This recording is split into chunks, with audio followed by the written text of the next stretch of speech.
আপনি বলেন তো পৃথিবীর সবচেয়ে হিংস্র প্রাণী কে? বাঘ, সিংহ। আচ্ছা বলেন, একটা সিংহ কয়টা সিংহ মারছে এই পর্যন্ত? পৃথিবীর সবচেয়ে হিংস্র প্রাণী সিংহ তো। একটা আপনি রেকর্ড দেখান আমাকে, একটা ভিডিও দেখান, একটা কোথাও দেখান যে সিংহ মেরে ফেলেছে।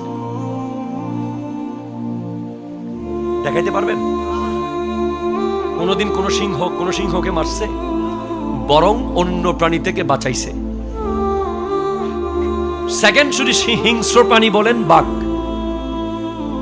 বাঘেরা সবাই কয়টা বাঘ মারছে এই পর্যন্ত? পৃথিবীর সৃষ্টি থেকে আজকের দিন পর্যন্ত বাঘ মারি ফেলছে, রেকর্ড আছে? মুরব্বীরা কোনোদিন শুনেছেন? আমরা লক্ষ লক্ষ ভিডিও বিভিন্ন সময় আমাদের সামনে আসে, আপনাদের সবার সামনে সোশ্যাল মিডিয়ায় আসে, জিওগ্রাফি চ্যানেলে আসে, প্রাণী জগতের বহু কিছু আমরা দেখি। কোনোদিন পত্রিকায়, নিউজে, চ্যানেলে দেখেছেন যে বাঘ মেরেছে? যদি বলেন হিংস্র, হায়েনা, জংলি কুকুর, যারা ক্ষুধা না লাগলেও খায়, বাঘের ক্ষুধা না লাগলে খাবে না, কিন্তু জংলি কুকুরের ক্ষুধা না লাগলে সে জিব্বা দিয়ে লেহন হলেও দেবে। আপনি বলেন একটা হায়েনা কয়টা হায়েনা মারছে এই পর্যন্ত? সাপে কয়টা সাপ মারছে?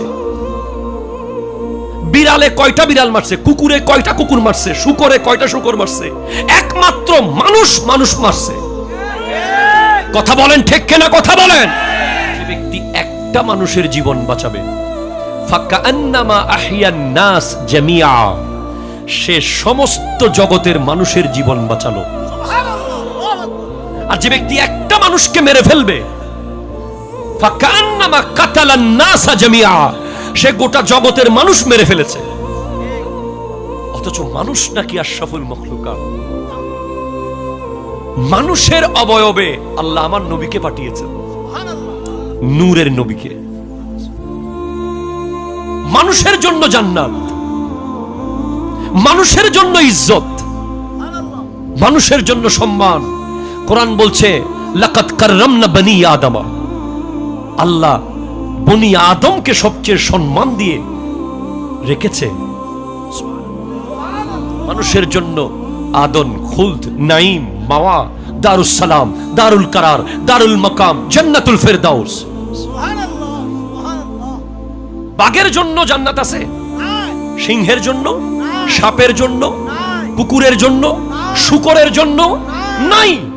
তাদের কোনো নিয়ামত নাই, হাসরের কোনো নিয়ামত নাই।